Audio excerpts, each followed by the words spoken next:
আজ মৃত্যু পথযাত্রী বলে আমার জন্য সকলের চোখে পানি। সবাই আমার কত খেয়াল রাখছে, সবাই দেখতে আসছে, কিন্তু মামুনি আসলো না। তাই তো মামুনির কাছেই চলে যেতে চাচ্ছি। মামুনি, আমিও তোমার মতো আকাশের তারা হয়ে যাব, তারপর তুমি আমি মিলে রাতে আলো ফোটাবো। সত্যি। আফিফ কেবিনে ঢুকে দেখে নুহা দাঁড়িয়ে আছে। সেই নুহাকে ডেকে নেয়। নুহা, ওষুধটা খেয়ে নাও। নুহা আর কিছু না বলে বিছানায় এসে বসে।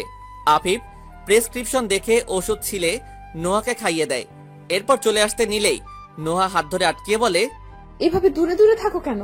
পাশে থাকলে তো সমস্যা নেই, ক্যান্সার তো আর ছোঁয়াচে নয়। আফিফ নুহার পাশেই বসে পড়ে মাথা নিচু করে। নুহা আফিফের গালে হাত রেখে নিজের দিকে ফেরায়। আফিফ কাঁদছে নিঃশব্দে, তার চোখের পানি তার জানান দিচ্ছে। নুহার বেশ মায়া হয়। সে বলে, এভাবে কান্না করার কি আছে? সবাই শুধু কান্না করে কেন? অনু কেঁদেছে, সোহান ভাইও, রাফি, আয়ুষী, সবাই, এখন তুমিও। জানো, আমার কান্নাকাটি বেশ বিরক্ত লাগে। আর মানুষ কি সারা জীবন বেঁচে থাকে নাকি? এক না একদিন তো মরতেই হয়। আমি না হয় আগেই গেলাম। এবার আফিফ শব্দ করে কেঁদে ওঠে, নুহাকে জড়িয়ে ধরে। কাঁদতে কাঁদতে বলে, কতটা পাথর হয়ে গিয়েছে তুমি নুহা। নিজেটাই দেখছো শুধু। আনুফার কথা ভাবলে না, আমার কথা ভাবলে না। আমরা কিভাবে বাঁচবো তোমাকে ছাড়া? আমি আনুফাকে কি জবাব দেব? কেন লুকালে বিষয়টা তুমি? যদি হারিয়ে যাও তাহলে কি হবে আমাদের? সময় গড়ালেই শিখে যাবে আমাকে ছাড়া থাকা, আর অনুফাও শিখে যাবে কারোর জন্য কাউকে মরতে হয় না। আফিফ বেঁচে থাকতে হয় লড়াই করে। তোমরাও পারবে। চলে যাচ্ছি আমি। আফিফকে উদ্দেশ্য করে নুহা বলল। এরপর আফিফ নুহাকে বলল, যাও, তোমাকে আটকানোর অধিকার আমার নেই। ভালো থেকো। নুহার চোখ ছলছল করে উঠল। সে মনে মনে প্রার্থনা করছিল যাতে আফিফ তাকে বাধা দেয়, কিন্তু তার উল্টোটা হচ্ছে। আফিফ তাকে চলে যেতে বলেছে। নুহা তার লাগেজটা হাতে নিয়ে হাঁটা দিল। সে ঘর থেকে বের হয়ে গাড়িতে গিয়ে বসলো। নুহা অবরত কেঁদেই যাচ্ছে। সে এখনো আশা করে বসে আছে যে আফিফ দৌড়ে এসে তাকে আটকাবে। ঠিকই আফিফ দৌড়ে এলো। নুহা এক মুহূর্তের জন্য খুশি হয়ে গেল যে আফিফ তাকে আটকাতে এসেছে।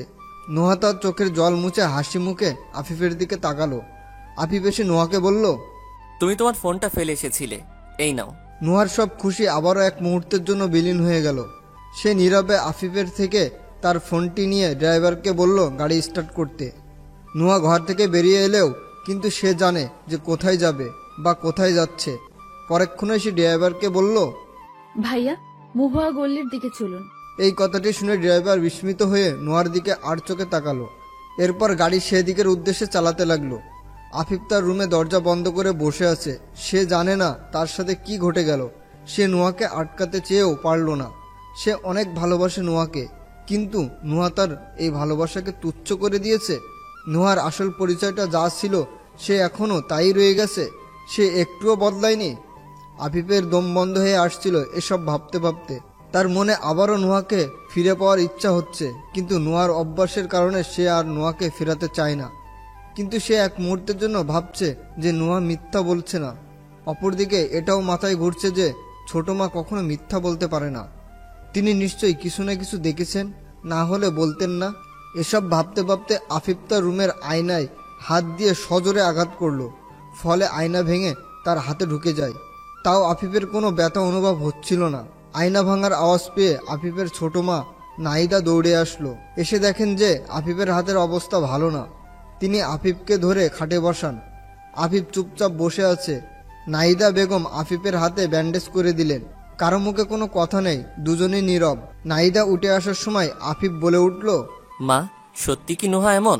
নাহিদা কিছুক্ষণ চুপ থেকে উত্তর দিলেন, মনে হচ্ছে আমার প্রতি তোমার যা বিশ্বাস ছিল তা হারিয়ে গেছে। এমন কিছু নয় মা, আমি তাকে অনেক ভালোবাসি, তাই আমার মন মানতে চাইছে না। আফিফ, আমি এই বিষয়ে আর কোনো কথা বলতে চাই না। ওই মেয়ের কথাও আমি আর শুনতে চাই না। তুমি রেস্ট নাও। এই বলে নাহিদা বেগম চলে গেলেন আফিফের রুম থেকে। আফিফ তার মোবাইলটা নিয়ে তার আর নুহার বিয়ের ছবিগুলো দেখতে লাগলো। তার গাল বেয়ে নীরবে অশ্রু গড়িয়ে পড়ছিল। তার মন চাইছে নুহাকে আবার ফিরে পেতে, কিন্তু সে জানে তা আর কখনো সম্ভব নয়। নুহার গাড়িটা এসে মহুয়াপল্লীর সামনে এসে দাঁড়ালো। তার অতি পরিচিত একটি জায়গা এটি। বলতে গেলে সে এখানেই বড় হয়েছে। ড্রাইভারকে টাকা দেওয়ার সময় ড্রাইভার তাকে জিজ্ঞেস করলো, আপুমনি, কে কি এখানে পাওয়া যাবে আসলে? কেন? না মানে বুঝেন তো। শুনুন, আমি এখানে শুধুমাত্র কারো খোঁজে এসেছি, তাছাড়া আর কিছুই না। সো অতটা ফালতু মন্তব্য করবেন না। জি মাফ করবেন, তবে জায়গাটা ভালো না, সাবধানে থাকবেন। আপনি আপনার কাছে মন দিন, এই নিন ভাড়া। ড্রাইভার চলে গেল। বলতে গেলে ড্রাইভারের কথাই নুহা একটু অবাক হয়নি। যেখানে তাকে দেখলে যে কেউ এই প্রশ্ন করতে পারে। মহাপল্লীতে ঢুকে সে 10 নম্বর কুটিতে গেল। কুটির বারান্দায় শবনম বেগম বসে আছে, পান চিবাচ্ছেন। নুহাকে দেখে তিনি খুশি হয়ে তাকে জড়িয়ে ধরলেন। নুহাও এতদিন পর শবনম বেগমকে কাছে পেয়ে কেঁদে ফেললেন। এক সময় এই শবনম বেগমই নুহার সবকিছু ছিল। শবনম বেগম বাকি সবাইকে ডাকতে লাগলেন। কিরে, তোরা সবাই কোথায়? দেখ কে এসেছে। আজ কতদিন পর আমার মা আমাকে দেখতে এসেছে। দেখ। এক এক করে কুটির ভেতর থেকে সব মেয়েরা বের হলো। নুহা তাদেরকে দেখেছিল। প্রায় মুখই তার নতুন দেখা, শুধুমাত্র 3 জন ছাড়া। তারা হলেন অঞ্জনাদি, রোকেয়া খালা আর ফুপি। তারা সবাই নুহাকে দেখে বড্ড খুশি হলেন। নতুনরা সবাই শবনম বেগমকে জিজ্ঞেস করলেন যে এটি কে। উত্তরে শবনম বেগম সবাইকে বললেন, এটি আমার কলিজার মা। নুহা এসবে খুব খুশি হয়েছিল। এতদিন পর আপনজনদের পেয়ে সে ভীষণ খুশি। নুহা সবার সাথে কুশল বিনিময় করলেন। অঞ্জনাদি আর ফুলি নুহাকে জড়িয়ে ধরে কেঁদে দিলেন। শবনম বেগম নুহার হাত ধরে তার পাশে বসালেন। নুহা বসামতে শবনম বেগমকে জড়িয়ে ধরলেন। শবনম বেগম নুহার মাথায় হাত বুলে দিতে দিতে তাকে বললেন, মা, তুই যে এখানে আইসোস, তা কি জামাই জানে? শবনম বেগমের এই কথা শুনে নুহা একটু চিন্তিত হয়ে পড়ল। মনে মনে ভাবলো, মামুনিকে যদি সব বলে দেয় তাহলে তিনি হয়তো আমাকে ভুল বুঝবেন। বরং তাকে কিছু না বলাই ভালো। কিছুদিন এখানে থাকার পর আমি অন্য এক শহরে চলে যাওয়ার ব্যবস্থা করব। কি রে মা, আমি তোরে কিছু জিজ্ঞাসা করছি, কিছু বলছিস না কেন? শবনম বেগমের কথায় নুহার ধ্যান ভাঙল। তারপর সে বলল, হ্যাঁ মামুনি, সে জানে। আসলে আফিফ অন্য এক শহরে গিয়েছে। কয়েকদিন পরে আমিও চলে যাব। যাওয়ার আগে আমি কিছুদিন এখানে থাকতে চেয়েছিলাম, তাই তো চলে আসলাম তোমার কাছে। হয়তো আর কখনো তোমাদের দেখতে পাবো না। ও আচ্ছা, কিন্তু মা, এখানে তোর থাকা উচিত হইব না। এটা পতিতালয়, আর পতিতারাই এখানে থাকে। একসময় তোর বাসস্থান এটা ছিল ঠিকই, কিন্তু এখন তোর পরিচয় ভিন্ন। তুই এইখানে থাকলে তোরই বিপদ হবে। তাহলে মামুনি, আমি কোথায় থাকবো? এক কাজ করি, আমি তোরে আমার কুঠির একদম উপরের তলার একটা ঘর পরিষ্কার করে দেই। ওই তলায় শুধু তুই থাকবি, বিনা দরকারে নিচে নামবি না। লোকে যেন তোরে না দেখে। আর তোর লাগে ফুলি সব সময় থাকবো। কিছু লাগলে তুই ওরে দিয়ে আনাবি, আর আমি তোরে সময় মতো গিয়া দেখে আসবো। আচ্ছা মামুনি, আমি এমনিও বেশি দিন থাকবো না। 4 থেকে 5 দিন থেকেই চলে যাব। আচ্ছা আয়, এখন তুই আমার বুকে আয় মা। কতদিন পর তুই আইসোস আমারে দেখতে। এই ফুলি, যা আমার মার জন্য কুঠির উপরের তলার ঘরটা পরিষ্কার কইরা দে। এই বলে শবনম বেগম নুহাকে আবার বুকে জড়িয়ে কাঁদতে লাগলেন। নুহাও কাঁদছে, এতদিন পর তার মামুনির কাছে আসতে পেরে। নুহার পরিচয় হলো সে একজন পতিতা, তবে ছিল এক সময়ে। শবনম বেগমের কাছেই সে ছিল। খুব ছোট থাকতে তাকে শবনম বেগম কুড়িয়ে এনেছিলেন রাস্তা হতে। সেই ছোট বয়সে নুহা ধর্ষণের শিকার হয়েছিল। তারপর থেকে সে পল্লীতেই ছিল পতিতা হিসেবে। কিন্তু নুহা ছিল সবার থেকে ভিন্ন। তার আচরণ ব্যবহার ছিল অন্যরকম। রূপে গুণে সে অন্যতম ছিল। খুব অল্প সময়ের মাধ্যমেই সে শবনম বেগমের প্রিয় হয়ে ওঠে, আর শবনম বেগমও তাকে মেয়ের মতো দেখতেন। তারপর থেকে তিনি নুহাকে এখানে থাকার পাশাপাশি পড়ালেখা করার সুযোগও করে দেন। আফিফের সাথে নুহার ভার্সিটিতেই পরিচয় হয়েছিল। তারপর থেকে নুহার পুরো লাইফটাই চেঞ্জ হয়ে যায়। সে কুটির 5 তলায় একটি রুমে নুহার থাকার ব্যবস্থা করা হলো। দুপুরে খাবার খেয়ে নুহা রুমে একটু আরাম করার জন্য এলো। ফুলি নুহার পাশেই রুমটাই ছিল। নুহা গোসল করার জন্য নিজের ব্যাগ হতে কাপড় বের করার সময় আফিফের ছবি একটি ফ্রেমে চোখে পড়ল। ফ্রেমটি সে এনেছে। ফ্রেমটি হাতে নিয়ে সে দেখতে লাগলো। তার 2 চোখ দিয়ে জল গড়িয়ে পড়ছে। সে ফ্রেমটি বুকের সাথে জড়িয়ে ধরে মেঝেতে বসে পড়ল। কেন আফিফ, কেন সন্দেহ করলে আমাকে? আমি তো শুধু তোমাকেই ভালোবাসি। বলো, আমার সবকিছু জোরে শুধু তুমিই তো আছো। আমি এক সময় যা ছিলাম তা ভুলে আমি তোমার সাথে নতুন করে পথ চলা শুরু করেছিলাম। তুমি তো বলেছিলে আমার অতীত কখনো আমাদের মাঝে আসবে না। তবে কেন এমন করলে? শেষমেশ তোমার মাই জিতে গেল আফিফ। আমার ভেতরে যে তোমার অংশ বড় হচ্ছে সে খবরটুকু তোমাকে দিতে পারলাম না আমি। আমার কপালটা এতটাই খারাপ। নুহা নিজেকে এসব বলতে বলতে কান্নায় ভেঙে পড়ল। কিছুক্ষণ পরে জোহরের আজান দিল। নুহা গোসল করে উজু করে নামাজ পড়তে বসলো। নামাজ শেষে মোনাজাত করলো। ইয়া আল্লাহ, তুমিই ভালো জানো সব। তুমি সবকিছুই দেখেছো। তুমি যা করবে সব মেনে নেব, কেননা তুমি যা করো তা ভালোর জন্যই করো।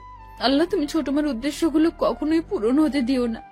আফিফকে ফিরিয়ে দাও আল্লাহ, তার ভুলগুলো ভেঙে দাও। আমার অনাগত সন্তানের জন্য হলেও ফিরিয়ে দাও। আমি এদিকে আফিফ সকাল থেকে এখনো রুম থেকে বের হয়নি। আফিফের ছোট মা নাইদা আফসার তার বাবার দ্বিতীয় স্ত্রী। তিনি আফিফের মায়ের যমজ বোন। আফিফের মা অরুণা আফসার তার জন্মের পরপরই মারা যান। এরপর থেকে আফিফের বাবার ব্যবসা সবকিছুই নাইদা দেখাশোনা করেন। সেই সাথে আফিফকেও তিনি বড় করেছেন। সে নাইদাকে কেন জানি প্রচণ্ড ঘৃণা করে, তাই সে তার মায়ের সাথে থাকে না।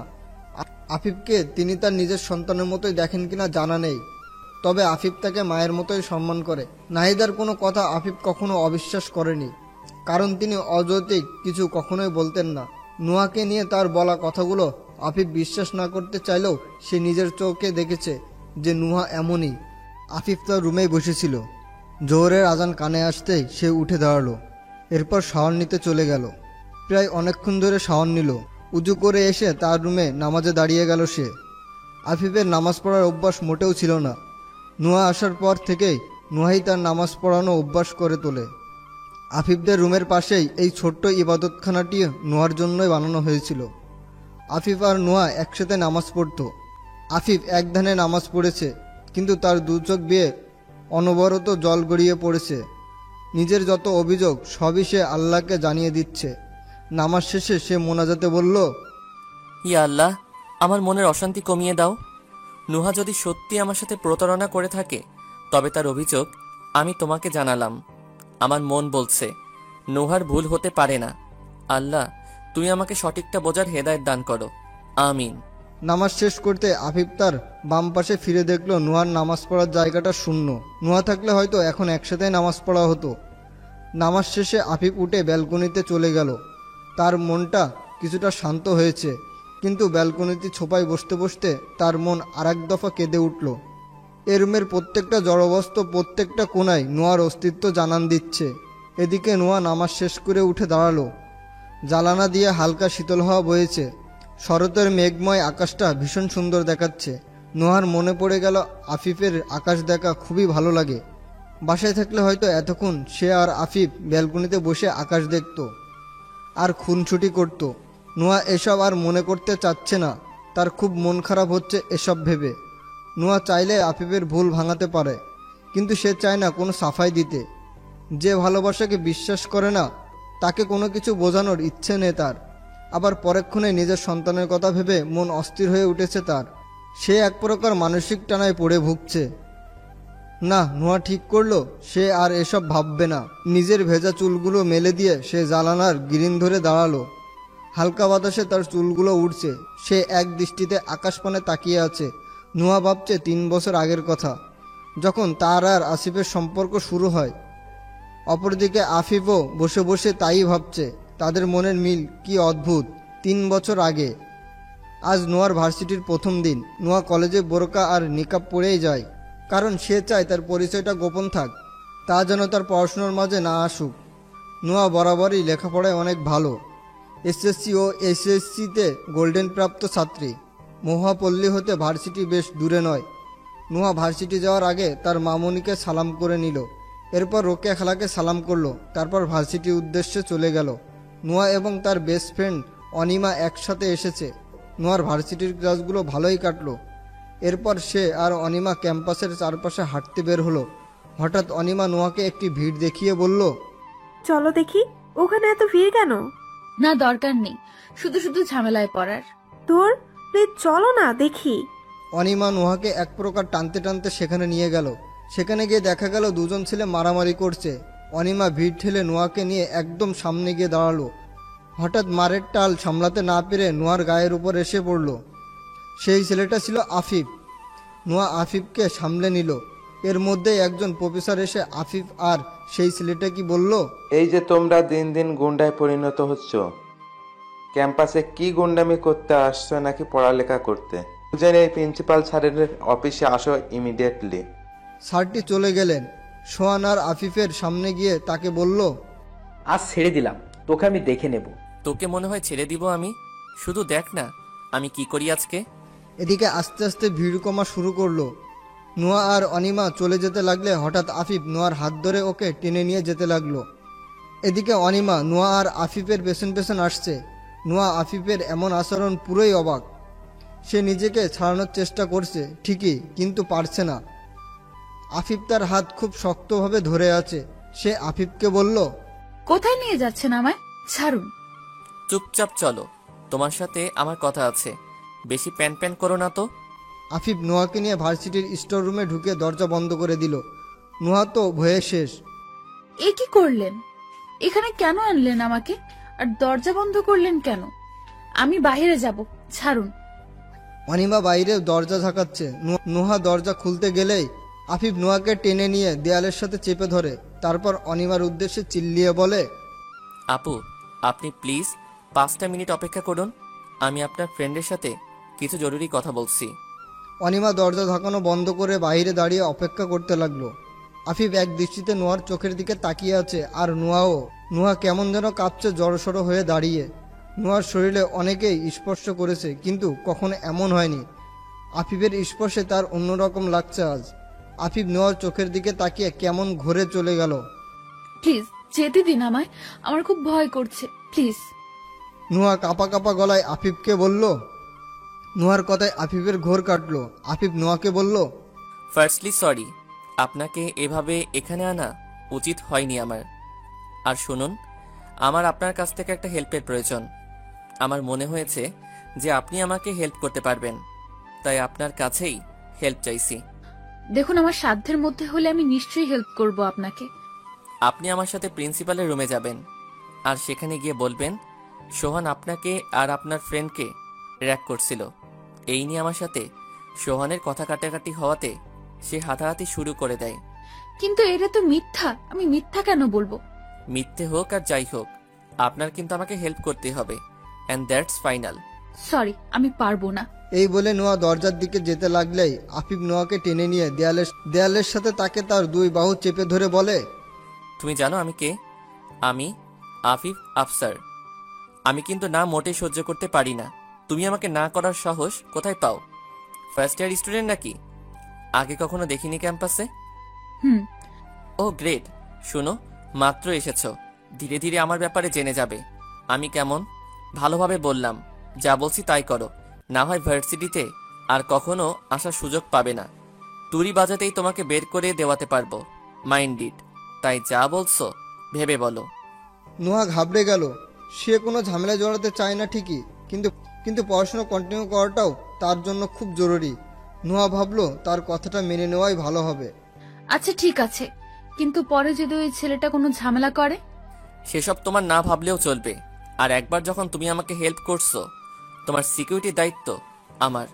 এখন চলো আমার সাথে। আফিফ নোয়াকে ছেড়ে দিয়ে দরজা খুলে দিল। এরপর নোয়ার হাত ধরে টানতে টানতে আবার বের করে আনলো।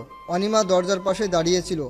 আফিফ তাকে নিয়ে যেতেই থামিয়ে জিজ্ঞেস করলো, কি তখন থেকে টানাটানি করছেন ওকে নিয়ে? হচ্ছেটা কি শুনি? আপনিও চলুন, আর সেটা আপনার ফ্রেন্ড থেকে জেনে নিন। আর এই মেয়ে, তুমি তাড়াতাড়ি আসো আমার সাথে প্রিন্সিপালের অফিসে। আফিফ নোয়ার হাত ছেড়ে দিয়ে হাঁটা ধরলো। আফিফ নোয়ার হাত এতটাই জোরে ধরেছিল যে নোয়ার হাতে তার 5 আঙ্গুলের ছাপ বসে আছে। নোহা অনিমাকে বলল, আয় আমার সাথে, সব বলছি। নোয়া যেতে যেতে অনিমাকে সব কথা বলল। অনিমারও মনেও একটা প্রশ্ন, যদি সোহান পরে ঝামেলা করে তাহলে কি হবে? আফিফ প্রিন্সিপালের সামনে আসতেই দেখলো দরজার পাশে সোহান দাঁড়িয়ে আছে। আফিফ সোহানের দিকে তাকিয়ে একটি বাঁকা হাসি দিয়ে ঢুকে গেল। তার পিছনে পিছনে সোহানও ঢুকলো, আর সোহানের পিছে পিছেই নোয়া ঢুকলো। তাদেরকে দেখে প্রিন্সিপাল এক প্রকার চিল্লিয়ে বলল, হচ্ছেটা কি আমার ভার্সিটিতে? এই ভার্সিটি থেকে আগে সবাই গ্রাজুয়েট হয়ে বের হতো, আর এখন তোমরা গুন্ডা হয়ে বের হচ্ছ, যখন তখন ক্যাম্পাসে মারামারি করছো। আমি কমপ্লেইন পেতে পেতে অতিষ্ঠ। আজই তোমাদের লাস্ট ওয়ার্নিং। আফিফ স্যারের উদ্দেশ্য বলে উঠল, স্যার, চোখের সামনে অন্যায় হতে দেখবো নাকি? স্যার, সোহান সকাল থেকে ফার্স্ট ইয়ারের স্টুডেন্টদের র্যাকিং করছিল, কিন্তু এই মেয়েগুলোর সাথে অতিরিক্তই করে ফেলেছিল। তাই আমি তাকে মানা করার এক পর্যায়ে সে হাতাহাতিতে নেমে আসে। প্রিন্সিপাল সোহানের দিকে জিজ্ঞাসা দৃষ্টিতে তাকালেন। সোহান তো পুরাই আফিফের কথায় সে বলে উঠল, আর আফিফ একদম মিথ্যা বলছে, এমন কিছুই হয়নি। স্যার আমি সত্যিই বলছি, এই তো তারাও আছে রুমে, আপনি না হয় তাদেরই জিজ্ঞেস করুন। স্যার নোয়া আর অনিমার দিকে তাকিয়ে জিজ্ঞেস করলো, এইসব যা আফিফ বলছে সত্যি নাকি? নোয়া কাঁপছে থরথর করে। আফিফ রাগী দৃষ্টিতে নোয়ার দিকে তাকিয়ে আছে। সেদিকে চোখ পড়তে নোয়া বলে উঠল, হ্যাঁ স্যার, সব সত্যি। ঠিক আছে, তোমরা যাও। নোয়া আর অনিমা চলে গেল। সোহান রাগে গজগজ করছে আর আফিফ মনে মনে পৈশাসিক আনন্দ নিচ্ছে। স্যার সোহানের দিকে তাকিয়ে বলল, এইবার লাস্ট ওয়ার্নিং দিচ্ছি তোমাকে, আর যাতে এইসব না শুনি, আর ক্যাম্পাসে র্যাগিং যাতে আর না হয়। নেক্সট টাইম তোমাকে রাস্টিকেট করতে হাত কাঁপবে না আমার। জি স্যার। তোমরা যেতে পারো। আর ধন্যবাদ আফিফ প্রতিবাদ করার জন্য। তবে মারামারি নট এক্সেপ্টেড মাথায় থাকে যেন। Thank you sir. সোহান আর আফিফ বের হয়ে গেল রুম হতে। আফিফের ঠোঁটের কোণে বাঁকা হাসি। সোহান আফিফের দিকে রাগীভাবে তাকিয়ে বলল, তোকে আর ওই মেয়েগুলোকে আমি দেখে নিব। যা, আমিও দেখে নেব। প্রিন্সিপালের অফিস হতে বেরিয়ে নোয়া আর 1 মিনিটও ক্যাম্পাসে দাঁড়ায়নি। সে রিক্সা নিয়ে বাসার উদ্দেশ্যে রওনা দেয়। অনিমার বাবা আসার কথা ভার্সিটিতে, তাই সে নোয়ার সাথে যায়নি। আফিফ অনিমার কাছে এসে দৌড়ে জিজ্ঞেস করে, আপু আপনার ফ্রেন্ড কোথায়? ভাইয়া, নোহা তো মাত্রই রওনা দিল বাসার জন্য। ও শিট, ও কোন দিকে গিয়েছে আর কিসে করে? এই তো এই রোড দিয়ে গিয়েছে, রিক্সা ছিল, হয়তো বেশি দূর যায়নি। ওকে ওকে, আমি আসি। এই বলে আফিফ ভার্সিটির পার্কিং লট হতে নিজের বাইকটা নিয়ে নোয়ার পিছনে পিছনে রওনা দিল।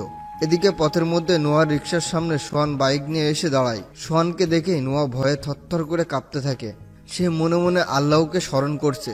সোহান বাইক হতে নেমে গিয়ে নোয়াকে রিক্সা হতে হাত ধরে টেনে নামালো। সোহান খুব রেগে আছে। সে রাগান্বিত স্বরে নোয়াকে বলল, এই মেয়ে প্রিন্সিপালের সামনে মিথ্যা বললি কেন? আফিফের কথাই হ্যাঁ? নোয়া কিছুই বলছে না, তার মুখ দিয়ে আওয়াজ বের হচ্ছে না। নোয়া অনেক ভীতু হয়ে আছে। এদিকে সোহানের রাগ ক্রমাগত বাড়ছে। উফ, ফালতু মেয়ে, জবাব দিচ্ছিস না কেন?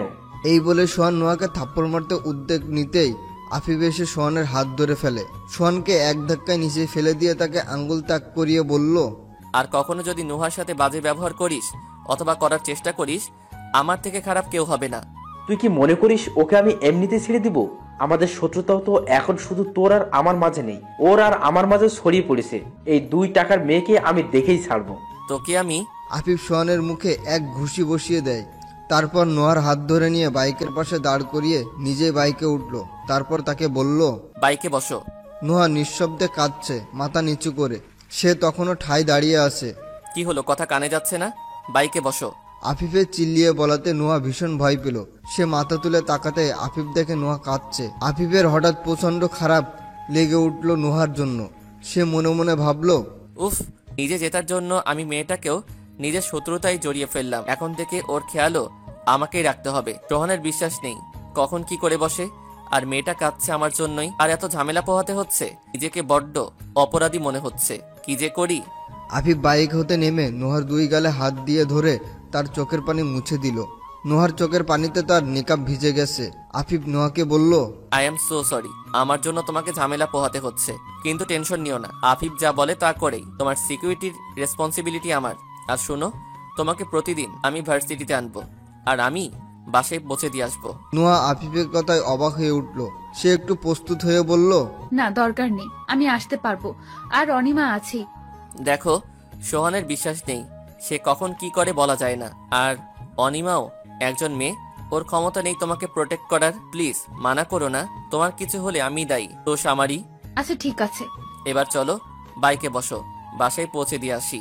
আফিফ বাইকে বসে স্টার্ট দিতেই নোহা বাইকে উঠে বসলো। আফিফ নোহাকে বলল, শক্ত করে ধরে বসো। নোহা আফিফের কাঁধে ধরে বসলো। সারা পথ দুজনে কোনো কথা বলল না। মহাপল্লীর কিছু দূর আগের মোড়ে এসে নোহা বলল, এখানেই থামিয়ে দিন, বাকি পথ আমি একাই যেতে পারবো। আফিফ বাইক স্টপ করতেই নোহা নেমে পড়লো। বাসা কোথায় তোমার? এখান থেকে একটু সামনেই। ও আচ্ছা। Thank you. আসলে মামনি দেখলে রাগ করবে, তাই একটু আগেই নেমে পড়লাম। আর শোনো, কালকে ঠিক 9টায় আমি এখানে আসবো। ঠিক টাইমে চলে এসো কিন্তু, আর ভুলেও একা যাবে না ভার্সিটির দিকে। ওকে, ডোন্ট ওয়ারি। এখন আসি, আল্লাহ হাফিজ। নোহা চলে গেল। আফিফ নোয়ার যাওয়ার পথের দিকে চেয়ে আসে। এই কিছু ঘন্টার মধ্যেই আফিফ নোয়ার মায়ে পড়ে গেল। নোয়া যেতে যেতে এক সময় চোখের আড়াল হয়ে গেল। আফিফ বাইক স্টার্ট দিয়ে বাসার উদ্দেশ্যে রওনা দেয়। বাসা হতে প্রায় 5 মিনিট আগের পথে নেমেছিল নুহা, কারণ সে চায় না আফিফ জানুক সে কোথায় থাকে। নুহা কুটিতেই ঢুকতেই দেখলো শবনম বেগম বারান্দায় বসে আছেন। নুহা গিয়ে তার নেকাব খুলে শবনম বেগমের কোলে মাথা রেখে শুয়ে পড়ল। শবনম বেগম নুহার এমন আচরণ মোটেও অবাক হননি। নুহা যখনই ঘরে ফিরে সে এমনই করে। শবনম বেগম নুহার মাথায় হাত বুলিয়ে দিতে দিতে তাকে জিজ্ঞেস করলো, দিন কেমন কাটলো আজকে? অনেক ভালো মামুনি, জানো ক্যাম্পাসটা অনেক সুন্দর আর ক্লাস করেও খুব ভালো লাগে। জানিস মা, আমারও খুব শখ আছিল পড়ালেখার, কিন্তু আল্লাহ কপালে হয়তো লেখে নাই, তাই আর হইল না। এই কুঠিতে কেউ কখনো কয় নাই যে তারা কাম করার পাশাপাশি পড়তে চায়। তুই প্রথম কইছিলি জানোস, সেদিন আমি খুব খুশি হয়েছিলাম। আমি যা পাই নাই তা তোরে দেওয়ার চেষ্টা করতেছি। তোর উপরে অনেক বিশ্বাস আমার, একদিন তুই বড় কিছু হবি।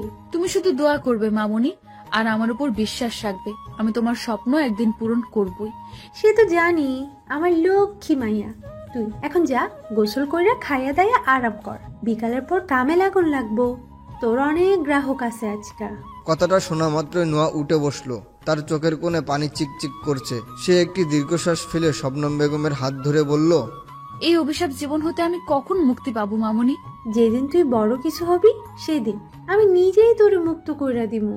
তারপর এইখান থেকে দূরে যাবিকা আর নিজেরে প্রতিষ্ঠিত করবি।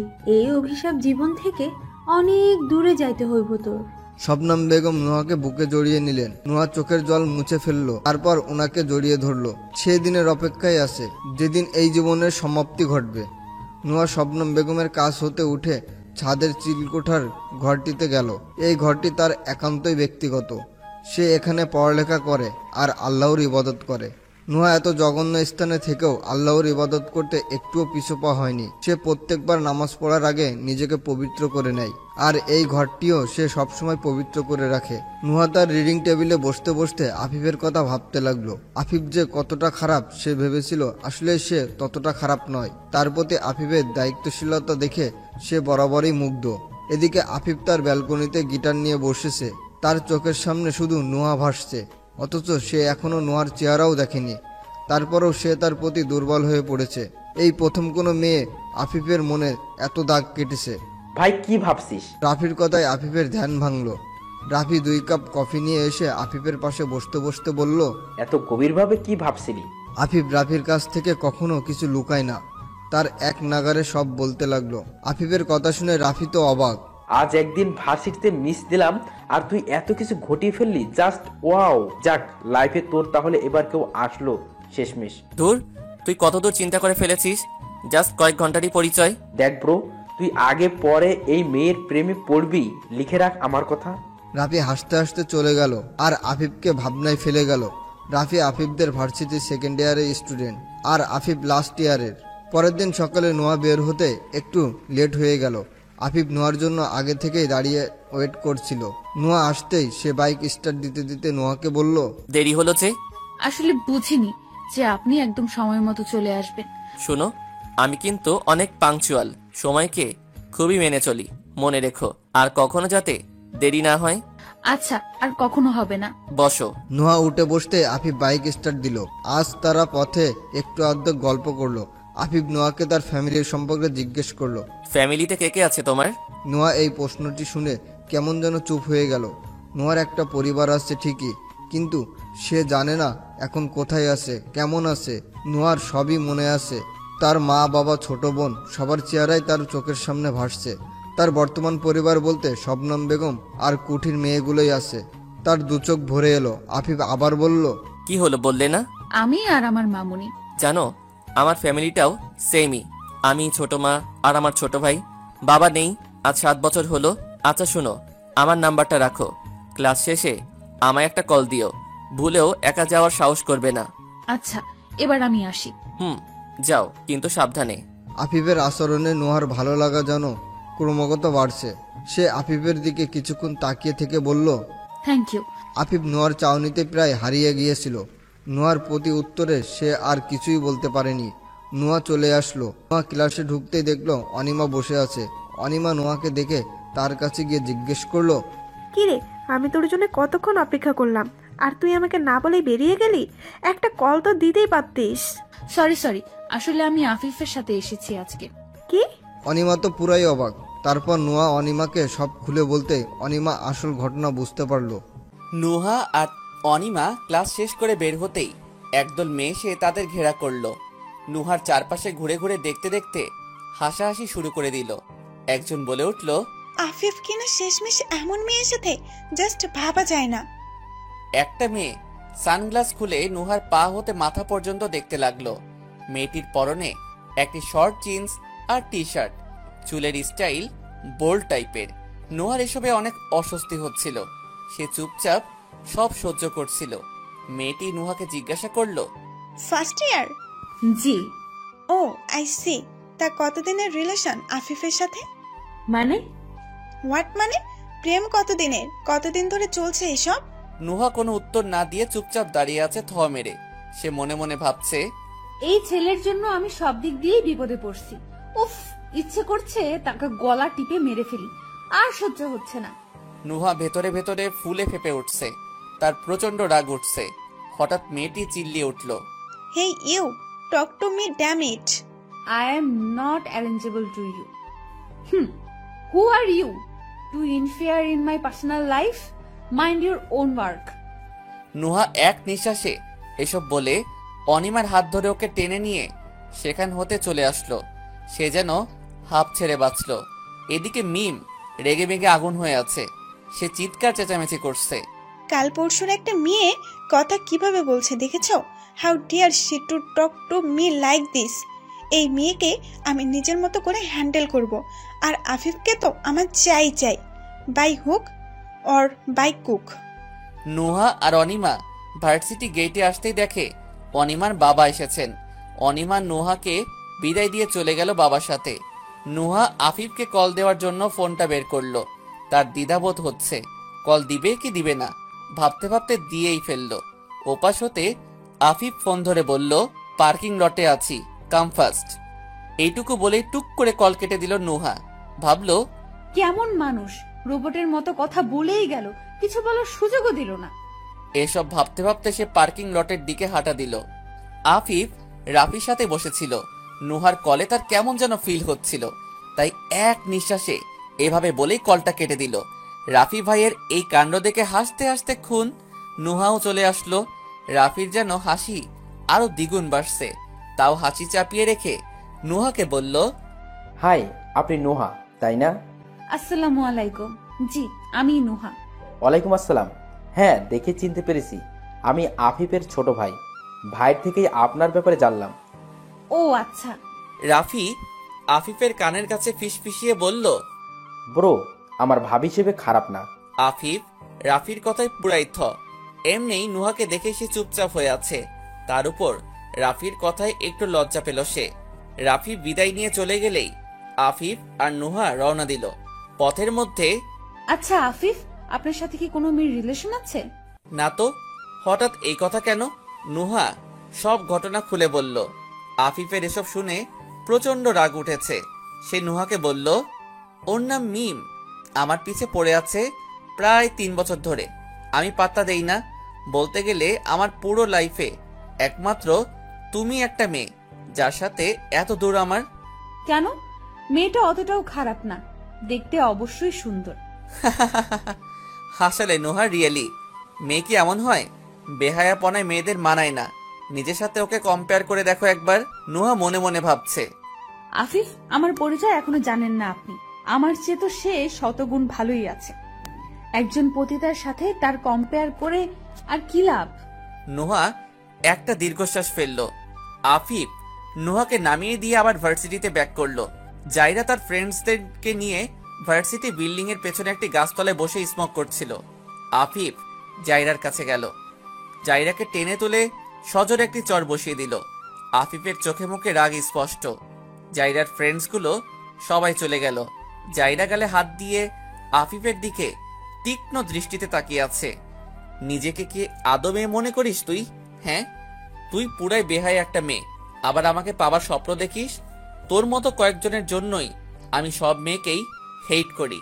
ও রিয়েলি? সব মেয়েকে হেট করো? তাহলে ওই মেয়ের সাথে এত সখ্যতা কিসের? হ্যাঁ, আমার মধ্যে কিসের কমতি আছে যে ওই ব্যাকডেটেড চিপ মেয়েকে মনে ধরেছে তোমার? মুখ সামলে কথা বল। ও ব্যাকডেটেড হোক তাই ভালো, তোর মতো বেহায়াপনা তো আর করে বেড়ায় না। নিজেকে ওর সাথে কম্পেয়ারও করিস না। ভার্সিটি সব মেয়ে থেকে ও আলাদা, তুই ওর নখের যোগ্য হবি না। হুঁ। জাইরা হঠাৎ আফিফকে ঝাপটে ধরে বলল, আমি বদলে যাব আফিফ, আই প্রমিস। প্লিজ আমাকে একটু ভালোবাসো, I love you a lot. Please Afif, please. Afif জাইরাকে ধাক্কা দিয়ে চলে আসে, আর জাইরা সেখানে বসে বসে চিৎকার করে কাঁদতে থাকে। বাসায় এসে নুহা ফ্রেশ হয়ে অজু করে নামাজ পড়ে কোরআন তিলাওয়াত করতে বসলো। আজ তার মনে অনেক অশান্তি লাগছে। নুহার যখনই মন খারাপ হয় বা মনে অশান্তি লাগে তখন সে কোরআন তিলাওয়াত করে, এতে তার অনেক ভালোই লাগে, মনেও শান্তি লাগে খুব। কোরআন তিলাওয়াত শেষে নুহা জানালা খুলে দিলে রুমের বাহিরের প্রকৃতি দেখতে লাগলো। আজকের আকাশ খুব সুন্দর। নুহা ভাবছে আফিফ তাকে কতটা পবিত্র আর সুশ্রী মনে করে, আর আসলে সে একজন পতিতা। আচ্ছা, আফিফ যদি কখনো তার আসল পরিচয় জানতে পারে তখন কি হবে? সে বিষয়টা কিভাবে নিবে কে জানে। পরে কি হয়, আল্লাহ যা করবেন অবশ্যই ভালোর জন্য করবেন। আফিফ ঘরে ঢুকে সিঁড়িতে উঠে তার রুমে যাচ্ছিল, পেছন থেকে নাহিদা বলে উঠল, আফিফ দাঁড়াও। আফিফ দাঁড়িয়ে বলল, জি ছোট মা বলুন। এখন টাইম হলো ঘরে আসার, লাঞ্চেও বাসায় আসো না ইদানিং, সমস্যা কোথায় তোমার? আফিফ আগে ভার্সিটির ক্লাস শেষে বাসায় আসতো, কিন্তু নুহাকে দিতে গেলে লাঞ্চ টাইম পেরিয়ে যায়, তাই ফিরতে দেরি হয়। আফিফ নাহিদাকে কিছু বলতে যাবে, তখনই দোতলা হতে রাফি বলে উঠল, ভাই এখন যথেষ্ট অ্যাডাল্ট, সে কখন বাসায় আসবে না আসবে এত কিছু তোমাকে কে ভাবতে বলছে? আর তার ইদানিং কাজ বেড়েছে, লাস্ট ইয়ারের এক্সাম সামনে, ভার্সিটিতে চাপ বেড়েছে। আর মোম প্লিজ ভাই, এখন আর বাচ্চা নেই যে তোমাকে সব কিছুর কৈফিয়ত দিতে হবে। রাফি ছোট মা আমার সাথে কথা বলছে, প্লিজ তুই চুপ কর। আফিফ তুমি ঘরে যাও, আর রাফি তুমি নিচে আসো, আমার কথা আছে। আফিফ চলে যেতেই রাফি নিচে নেমে এলো। জি বলুন। নিজের মায়ের সাথে কিভাবে ব্যবহার করতে হয় তা তুমি দিন দিন ভুলেই যাচ্ছ। আফিফের থেকে কিছু শেখো পারলে। ও রিয়েলি মা, তোমাকে আমার মা ডাকতেও জাস্ট ঘেন্না করে জানো, কারণ তুমি কখনোই মা হতে পারোনি, না ভাইয়ের না আমার। তুমি নিজের স্বার্থ চেনো শুধু, ভাই কিছু জান না, তাই এত মানে তোমাকে জানলেও বিলিভ মি তোমাকে মেরেই ফেলবে। রাফি চুপ একদম। উফ, চিল্লিও না, আমাকে চুপ করিয়ে দিচ্ছ, সমস্যা নেই। আমি জানি ভাই সব জানলে নিজেকেই বরবাদ করে দেবে, তাই তাকে কিছু বলছি না। কিন্তু আর কতদিন, আল্লাহ কিন্তু আছেই, তোমার পাপের ফল তুমি পাবেই, দেখে নিও। রাফি চলে গেল।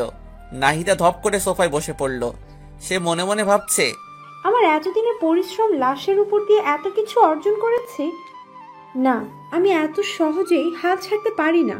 আর রাফির কথা তো নাই বা ভাবলাম, যার জন্য চুরি করলাম সেই বলে চোর। এভাবে 2 মাস কেটে গেল। নুহা আর আফিফের বন্ধুত্বটাও বেড়েছে। আফিফের নুহার প্রতি দুর্বলতা আগের চেয়ে অনেক গুণ বেড়েছে। নুহাও আস্তে আস্তে আফিফের প্রতি দুর্বলতা অনুভব করতে শুরু করেছে।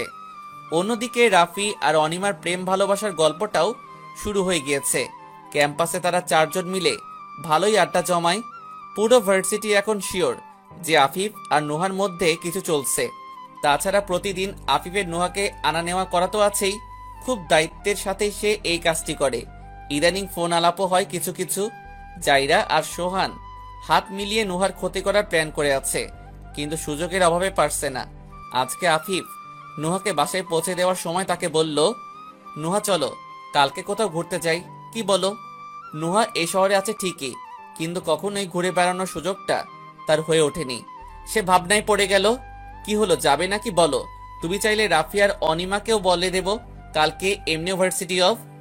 আচ্ছা সে না হয় গেলাম, কিন্তু যাব কোথায়? মিরসরাই লেকে যাওয়া যায়। আচ্ছা ঠিক আছে, আমি রাফিকে বলে দেব যেন অনিমাকে নিয়ে আসে। এবার যাও বাসায়। কথার তালে নুহা খেয়ালই করেনি যে সে পৌঁছে গেছে। আফিফের কথায় তার অনুভব হলো। আচ্ছা আসি তবে, আল্লাহ হাফিজ। যাও, সাবধানে যাবে কিন্তু। আর হ্যাঁ, কালকে সময়ের একটু আগে এসো, কেমন? আচ্ছা, আর আপনিও সাবধানে যাবেন। আফিফ বাসায় এসে ব্যাপারটা রাফিকে বলতেই সে বলল, ব্রো তোরা একটু টাইম স্পেন্ড কর। আমরা কেন কাবাবে হাড্ডি হব? তাও ঠিক, ও যদি একা না যায়? যাবে কেন, যাবে না? আমি অনামিকাকে বলে দেব। আর এমনিতেও আমাদের অন্য কোথাও যাওয়ার প্ল্যান আছে, তাই বলছি তোরাই যা। আমি ভাবছি তাকে মনের কথাটাও জানিয়ে দেব, কি বলিস? Good idea. আর দেরি করিস না, জানিয়ে দে। আপি ভাবতে লাগলো কিভাবে প্রপোজ করা যায়। সে আর দেরি করতে পারছে না। নুহাকে সে সত্যি ভালোবাসে। এদিকে নুহা জানালার পাশে বসে আকাশ দেখছে এক ধ্যানে। সে জানে আফিফ তাকে ভালোবাসে, সে এইটাও জানে সেও তাকে ভালোবাসতে শুরু করেছে, কিন্তু তার পরিচয়কে সে বড্ড ভয় পায়। সে জানে না তার ভবিষ্যৎ কি, আফিফ আর তার এই ভালোবাসার ভবিষ্যৎ কি। দুজনেই দুরকম ভাবনায় নিমজ্জিত। কে জানে তাদের জীবনে কি ঝড় আসতে চলেছে। আফিফ ঠিক করে ফেললো কিভাবে কি করতে হবে। খুশিতে পরের দিন সে সময় লাগে পৌঁছে গেল সেখানে। প্রায় আধা ঘন্টা ধরে অপেক্ষা করার পর নুহা আসলো। নুহা কিছুক্ষণ থমকে দাঁড়ালো আফিফকে দেখে। আফিফকে আজ দারুণ লাগছে। ব্লু টি শার্ট, উপরে white shirt, black jeans, blue sunglass, হাতে ওয়াচ, এক কথায় জাস্ট কিলার লুক। এদিকে নুহাও কম না, আজ বোরকা পরেনি সে। ব্ল্যাক আর গাঢ় মিষ্টি কালারের একটা সিম্পল গাউন পরেছে। ব্ল্যাক কালারের স্টোনের উপরে একটা হিজাব, সেই হিজাবটা দিয়েই নিকাবের মতো করে বেঁধেছে। এক হাতে ব্রেসলেট, বলতে গেলে কেউ কারো থেকে কম না। আফিফ এতক্ষণ নুহাকে খেয়ালই করেনি। হঠাৎ তার নজর নুহার উপর পড়তেই সেও অবাক। নিজের অজান্তে তার মুখ দিয়ে মাশাল্লাহ বের হয়ে গেল। নুহা তার সামনে তুড়ি বাজাতেই তার ঘোর কাটলো। এতক্ষণে এলে তুমি? আমি তো ঠিক সময় মতো এসেছি। আপনি সময়ের অনেকটাই আগে এসেছেন। ঘর থেকে বের হওয়ার সময় টাইম দেখিনি আসলে। তাই বলে শুধু শুধু আমাকে দোষ দেন কেন? ওহো, তুমি তো দেখছি ঝগড়া করছো আমার সাথে। ঝগড়াটে হয়ে গেছো ইদানিং। কি আমাকে ঝগড়াটে বললেন? আমি যাবই না আপনার সাথে। আরে আরে, রাগ করো কেন? আমি তো এমনিই ফান করলাম। সরি, এবার চলো তো। আমি যাব না। ঝগড়াটে মেয়েকে নিয়ে ঘুরতে হবে না আপনার। আরে বাবা, সরি তো, প্লিজ চলো। এখন কি আমি এভাবে রাস্তার ধারে কান ধরে উঠা বসা করবো নাকি বলো? না থাক, হয়েছে হয়েছে, আর লাগবে না। নুহা বাইকে উঠে বসতেই আফিফ তাকে বাধা দিল। নুহা এবার বিরক্ত হয়ে বলল, এবার কি? দেখি তোমার হাতটা দাও। কেন হাত কেন? হাত কেটে রেখে দেবো তো, তাই দিবে কিনা বলো। আচ্ছা আচ্ছা। নুহা হাত বাড়িয়ে দিতেই আফিফ একটি ওয়াচ পরিয়ে দিল নুহাকে। নুহা তো অবাক, ওয়াচটা অনেক সুন্দর ছিল। পছন্দ হয়েছে? হ্যাঁ, তবে এটা কেন? গিফট দিলাম, রাখো প্লিজ। এবার বলো পছন্দ হয়েছে? হ্যাঁ, অনেক সুন্দর। That's great. এবার উঠো বাইকে। নুহা বাইকে উঠে বসতেই আফিফ বাইক স্টার্ট দিল। এরপর তারা মিরসরাই লেকে পৌঁছে গেল। টিকিট কেটে ভেতরে ঢুকে তারা একটি বেঞ্চে বসলো। নুহা অনেক কথা বলতে পারে, সেটা আফিফের জানা ছিল না। খালি বক বক করেই যাচ্ছে। আফিফকে কিছু বলার সুযোগও দিচ্ছে না। আফিফ শুধু হা হু উত্তর দিচ্ছে আর মন ভরে নুহাকে দেখছে। সুযোগে নুহার কয়েকটা পিকও তুলে ফেলেছে সে। বাপরে, তুমি এত কথা বলতে পারো, আমার জানাই ছিল না। মানে কি? হ্যাঁ, আমি বেশি কথা বলি? হ্যাঁ, খুব বাচাল তুমি। আমাকে বাচাল বললেন? ওকে, আমি আর কথাই বলবো না। নুহা অন্যদিকে ফিরে গেল। আফিফ মুচকি মুচকি হাসছে। আজকে প্রথম নুহা ঝগড়া করছে তার সাথে। নুহার এই রূপটা সে আগে কখনোই দেখেনি। সে গিয়ে নুহার সামনে হাঁটু গেড়ে বসে পড়ল। আপনি এভাবে বসেছেন কেন? দেখি তোমার পা দাও। কেন? এই মেয়ে, একদম প্রশ্ন করবে না, না হয় এই লেকে ছুঁড়ে ফেলে দেব। নুহা চুপচাপ পা এগিয়ে দিল। আফিফ খুব সুন্দর একটি নূপুর নুহার পায়ে পরিয়ে দিল, ব্ল্যাক স্টোনের কাজ করা। আফিফের হাত নুহার পায়ে স্পর্শ লাগতেই নুহার সারা শরীর কেমন যেন অচল হয়ে এলো। আফিফ নূপুর পরিয়ে দিয়ে নুহার পায়ে হালকা করে একটা চুমু খেলো। এতে নুহা একটু কেঁপে উঠল। আবেশে সে চোখ বুজে ফেলল। নুহা তার শরীরে অনেক স্পর্শ পেয়েছে, কিন্তু আফিফের এই স্পর্শ একদমই আলাদা ঠেকছে তার কাছে। দুজনের মধ্যেই কেমন যেন একটা ঘোর কাজ করছিল। হঠাৎ নুহা উঠে দাঁড়িয়ে চলে আসতে নিলেই আফিফ তার হাত ধরে তাকে আটকালো। আফিফের প্রতিটা স্পর্শই নুহাকে কাঁপিয়ে তুলছিল। আফিফের এভাবে আটকানোতে নুহার মনের ভেতর তোলপাড় শুরু হয়ে গেল। ভালোবাসি নুহা। কথা এটা শোনা মাত্রই যেন নুহার শির দ্বারা বেয়ে একটি ঠান্ডা স্রোত বয়ে গেল। সে নিজেকে সামলে নিয়ে আফিফের কাছ থেকে নিজের হাত ছাড়িয়ে নিল। আফিফ তার দুহাত নুহার দুগালে রাখলো। নুহা মাথা নিচু করে দাঁড়িয়ে আছে, তার চোখ দিয়ে অনবরত জল গড়িয়ে পড়ছে। সে জানে সেও আফিফকে ভালোবাসে, কিন্তু তার যে কাউকে ভালোবাসার অধিকার নেই, সেই ভয়ে সে চাচ্ছে আফিফের থেকে পালিয়ে বেড়াতে। তাকাও আমার দিকে প্লিজ নুহা, বিশ্বাস করো তুমি আমার জীবনের একমাত্র মেয়ে, যাকে এতটা ভালোবাসি আমি। সেই প্রথম দিন থেকে তুমি আমার মনে নিজের জায়গা করে নিয়েছো। আমি জানি নুহা, তুমিও আমাকে ভালোবাসো, তোমার চোখে দেখেছি আমি। ছাড়ুন আমাকে প্লিজ, আমি ভালোবাসি না আপনাকে। আফিফ মুহূর্তেই নুহাকে ছেড়ে দিল। চোখ কখনো মিথ্যা বলে না নুহা, প্লিজ স্বীকার করাতে ক্ষতি কি বলো? আমি কি এতটাই খারাপ? আমাকে কি ভালোবাসা চাই না? আপনি মোটেও নিজেকে খারাপ ভাববেন না, আর আমি সত্যিই বলছি, আমি আপনাকে ভালোবাসি না। আমি কাউকে ভালোবাসতে পারি না, আমার অধিকার নেই কাউকে ভালোবাসা। ভুলে যাও আমাকে, আমি তোমার অযোগ্য। নুহা কাঁদতে কাঁদতে এক নিঃশ্বাসে কথাগুলো বলে চলে এলো। আফিফ এখনো সেখানে ঠায় দাঁড়িয়ে আছে। নুহা একটা রিক্সা নিয়ে সোজা বাসার দিকে রওনা দিল। আফিফ সেখানে ধপ করে বসে পড়ল। খুব চিৎকার করে কাঁদছে সে। এতটা সে সেদিন কেঁদেছিল যেদিন সে তার বাবাকে হারিয়েছিল। নুহা ঘরে ফিরতেই দেখল শবনম বেগম বারান্দায় বসে আছে। নুহার এত তাড়াতাড়ি ফিরে আসাতে তিনি তাকে প্রশ্ন করলেন, কি রে মা, আজকে এত তাড়াতাড়ি ফিরলি? শরীর ঠিক আছে তো? মামুনি, আজকে না আমার ভীষণ খারাপ লাগছে। আজকে কেউ আসলে প্লিজ আমায় ডেকো না। কি হইলো আবার? তোর শরীর স্বাস্থ্য ঠিক আছে তো? একটু জ্বর জ্বর লাগছে। আচ্ছা আমি যাই। নুহা দৌড়ে তার রুমে চলে গেল। তার খুব কান্না পাচ্ছিল। সে চায় না মামুনি কিছু দেখুক। রুমে ঢোকার পর সে আর নিজেকে আটকে রাখতে পারেনি। কোনো মতে দরজাটা বন্ধ করে সেখানেই বসে কান্না করতে শুরু করলো। সে খাওয়ার জন্য নিচেও নামেনি। শবনম বেগম ডাকতে এলে তাকে বললেন তার খেতে ইচ্ছে করছে না। শবনম বেগমও আর জোরাজোরি করলেন না। আফিফ ড্রিঙ্ক বারে বসে একটার পর একটা ড্রিঙ্ক করেই যাচ্ছে। তার যত রাগ আছে সে সব ঝেড়ে ফেলতে চায়। নুহার রিজেকশন সে মেনে নিতে পারছে না। এমন না, সে নুহাকে ছাড়া থাকতে পারবে না। সে ভয়ে আছে যদি নুহাও হারিয়ে যায় তাহলে কি হবে। তার লাইফে আপন বলতে রাফি, ছোট মা আর নুহাই আছে। বাকিরা পরিবার আর নুহা ভালোবাসার মানুষ। আফিফের অবস্থা দেখে ড্রিঙ্ক বারের ওয়েটার তাকে জিজ্ঞাসা করলো কি হয়েছে। আফিফ সব খুলে বলল। ওয়েটার তাকে বলল, একটা মেয়েরে না পাওয়ার দরুন এমন অবস্থা, আপনি বরং পতিতালয়ে যান। যত মেয়ের দরকার হয় পাবেন আজকাল। প্রেমিকা না পুষে পতিতালয়ে গিয়ে পতিতা নিয়ে ফুর্তি করাটাই উত্তম। আপনি পতিতালয়ে হতে ঘুরে আসুন, নিজেরে হালকা মনে করবেন। আফিফের মনে কথাটা গভীরভাবে গেঁথে গেল। সে পতিতালয়ের অ্যাড্রেস নিয়ে সেদিকে পা বাড়ালো।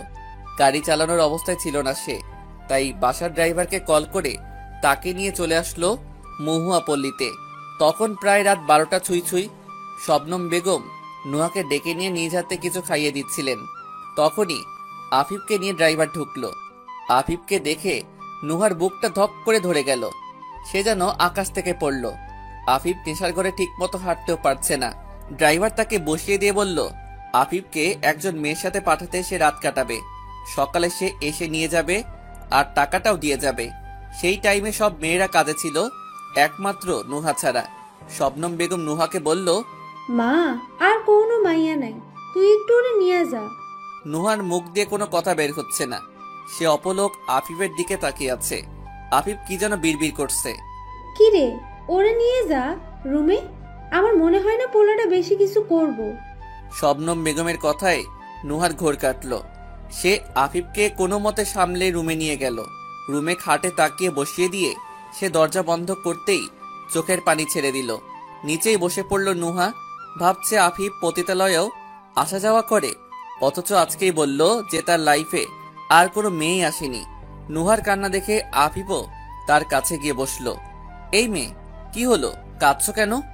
নুহা তখনও কেঁদে যাচ্ছে। আফিফ নেশার ঘরে তাকে বলল, আমাকে ভয় পাচ্ছ বুঝি? ভয় নেই, আমি তোমাকে কিছুই করব না। আফিফের কথা শুনে নুহা তার দিকে অবাক দৃষ্টিতে তাকিয়ে বলল, তাহলে আপনি এখানে কেন এসেছেন? আরে আমি তো ড্রিঙ্কস করছিলাম বারে। একজন ওয়েটার বলল পতিতালয়ে গিয়ে কোনো একজনকে মনের কথা শেয়ার করতে, তাই এলাম আমি। কখনো আসিনি এসব জায়গায়, আজই প্রথম। আপনি ড্রিঙ্ক কেন করেছেন? খুব কষ্ট পেয়েছি আজ। জানো, সেই কষ্টগুলো ভোলার জন্যই করেছি। আমি না একজনকে খুব ভালোবাসি, তাকে আজকে প্রপোজও করলাম। আমি জানি সেও আমাকে খুব ভালোবাসে, কিন্তু তাও স্বীকার করেনি, আমাকে কষ্ট দিয়ে চলে গেল। এইটুকু বলেই আফিফ ঢুকরে কেঁদে উঠল। নুহার নিজেকে বড্ড অপরাধী মনে হচ্ছে। এই মানুষটা তাকে না দেখেই কত ভালোবাসে, অথচ সে কিনা তাকে কষ্ট ছাড়া কিছুই দেয়নি। আফিফ কাঁদতে কাঁদতে নুহার কোলে মাথা রেখে শুয়ে পড়ল। জানো, তোমার চোখগুলো ঠিক তার মতোই। আর কতটাও নুহাকে খুব মিস করছি। মাকে ছোট থাকতে হারিয়েছিলাম, তাই কষ্ট বুঝিনি। বাবাকে হারানোয় যে কষ্টটা পেয়ে আজও সে কষ্টটা হচ্ছে। আমি ওকে না দেখে ভালোবেসেছি। ও যেমনই হোক, আমার ওকে চাই চাই। তুমি ওকে বলো প্লিজ, আমাকে যাতে একটু ভালোবাসে ও। নুহা আফিফের মাথায় হাত বুলিয়ে দিচ্ছে, আর চোখের জল আরো বেশি করে পড়ছে। আফিফও কাঁদছে। ছেলেটা খুব কষ্ট পেয়েছে বোঝাই যাচ্ছে। নেশার ঘোরেও আফিফের নুহার কণ্ঠ আর চোখ চিনতে অসুবিধা হয়নি। আফিফ এখনো বিড়বিড় করে বলছে, নুহাকে বলো আমি তাকে ছাড়া থাকতে পারবো না, আমাকে একা করে দিয়ে যেন না যায়। এক সময় আফিফ মেঝেতেই ঘুমিয়ে পড়ল, নুহার কোলে মাথা রেখে। নুহা মনে মনে ঠিক করলো আফিফকে সব বলে দিবে, ওর পরিচয় আরও কি সবই বলে দিবে। আফিফ তাকে যদি সত্যি ভালোবাসে তাহলে তো তার সমস্যা থাকার কথা নয়। যা হবে হোক, সে আর কিছুই লুকাবে না।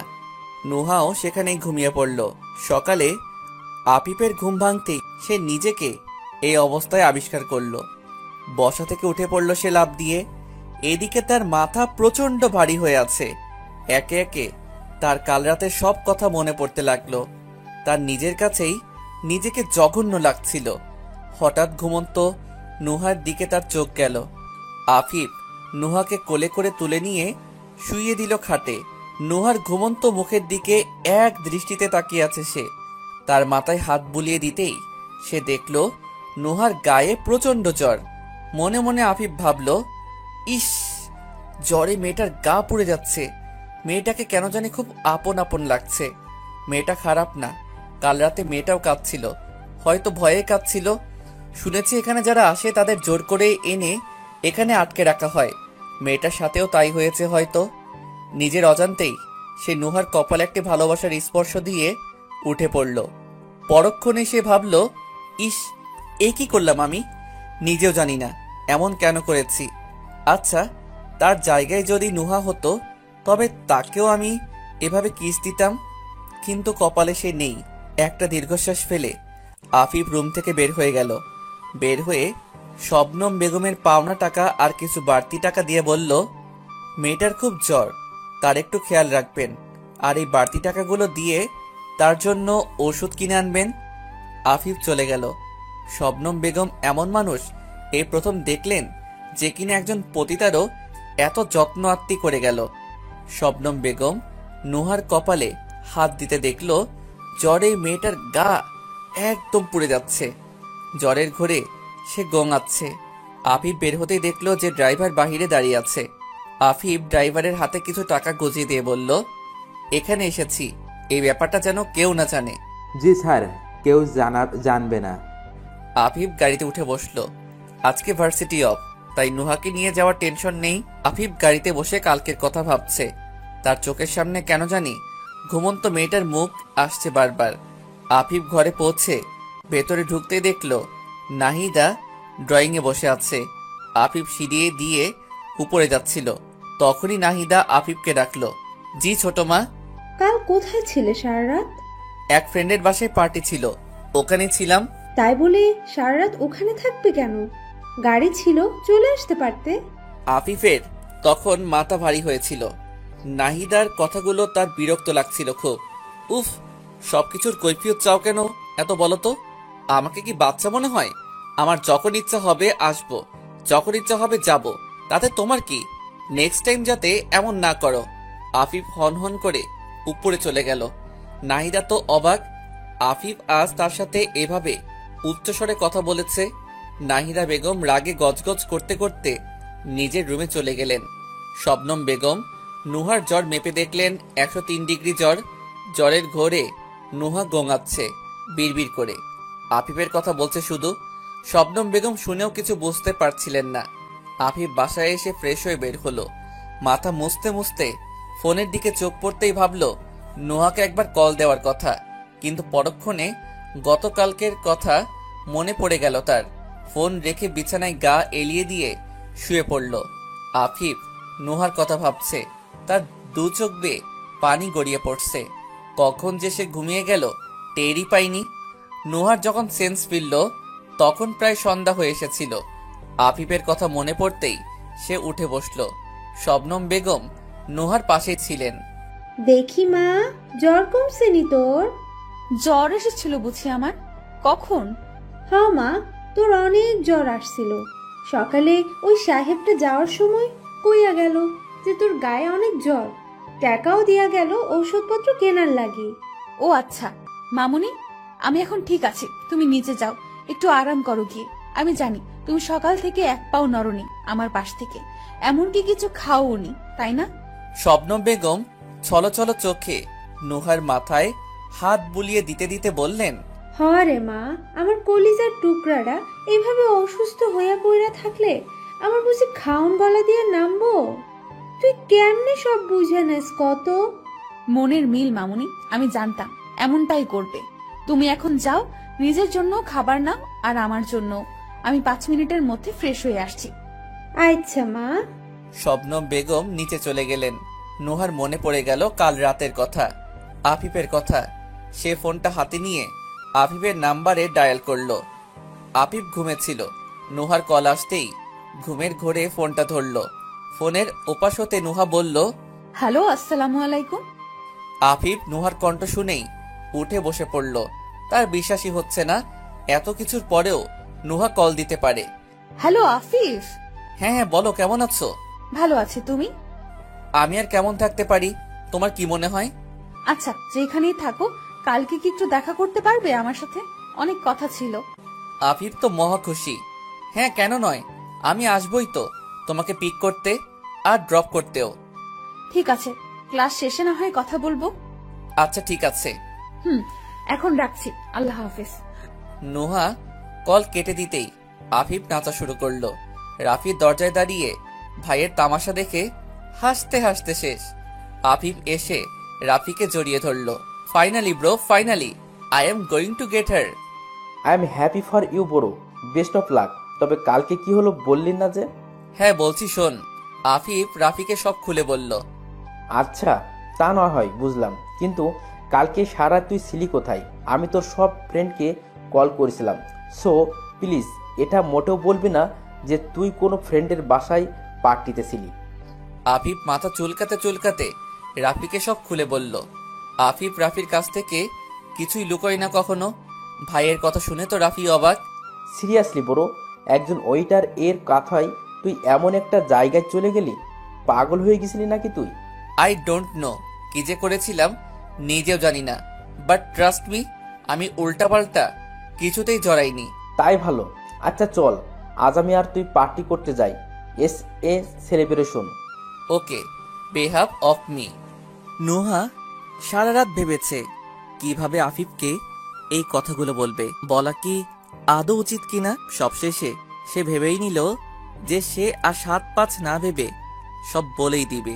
পরের দিন সকালে নোহার ঘুম থেকে উঠতে দেরি হলো, তাই সে মোড়ে একটু দেরিতে পৌঁছালো। আফিফ আগে থেকে সেখানে দাঁড়িয়ে আছে। নোহা এসে চুপচাপ বাইকের পেছনে বসে পড়ল। আজ দেরি হলো যে? সরি, ঘুম থেকে উঠতে দেরি হয়ে গিয়েছিল। আরে সরি বলার কি আছে, এমনটা হতেই পারে। নোহা বুঝতে পারল আফিফ আজ খোশ মেজাজে আছে। সে ভাবছে সব জানার পর আফিফের কি অবস্থা হতে পারে। আফিফ বাইকটা স্টার্ট দিয়ে সোজা ভার্সিটিতে গিয়ে বাইক থামালো। নোহা ক্লাসে চলে গেল। কিছু না বলেই ওর মধ্যে কেমন যেন জড়তা কাজ করছে। কদিন বাদেই আফিফের ফাইনাল এক্সাম ছিল। সে এর পেপার ওয়ার্ক নিয়ে ব্যস্ত ছিল, আর নোহা ক্লাসে। ক্লাস শেষ করেই নোহা বের হয়ে দেখলো আফিফ দাঁড়িয়ে আছে। ওকে কেমন যেন পাগল পাগল লাগছে। চুলগুলো এলোমেলো হয়ে আছে, আর চাহনিতে একরকমের অদ্ভুত মায়া, আর মুখে একটি হাসি। নোহা সেই মায়ায় হারাতে চাই নিজেকে, কিন্তু নিজের পরিচয় সামনে সে বারবার বাধাপ্রাপ্ত। আফিফ মনে মনে অনেক খুশি, তার আজ তর্স হয়েছে না, কিন্তু সে এটা জানে না কি ঘটতে চলেছে। নুহা আফিফের হাত ধরে তাকে টেনে 4 তলার একটি ক্লাসরুমে নিয়ে গেল। নুহা যখন আফিফকে টেনে নিয়ে যাচ্ছিল, পাশ থেকে জাইরা দেখে ফেলল। সেও তাদের পিছু পিছু গেল। নুহা আফিফকে ক্লাসরুমে ঢুকিয়ে ভেতর থেকে দরজা বন্ধ করে দিল। তারপর গিয়ে আফিফের সামনে দাঁড়ালো। নুহার কেন যেন খুব কান্না পাচ্ছে। নুহা মাথা তুলে আফিফের দিকে তাকাতেই সে দেখে নুহা কাঁদছে। নুহার চোখের পানিতে তার নিকাব ভিজে যাচ্ছে। আফিফের জন্য এই দৃশ্যটা সত্যি কষ্টের ছিল। সে নুহার 2 গালে হাত দিয়ে তার কান্না মুছে দিচ্ছে। হ্যাঁ পাগলি, কি হলো, কাঁদছো কেন? নুহার নিশ্চুপ হয়ে আছে। তার মনে অনেক চিন্তা ভাবনা উকি দিচ্ছে। যদি আফিফ তাকে মেনে না নেয় তাহলে কি হবে?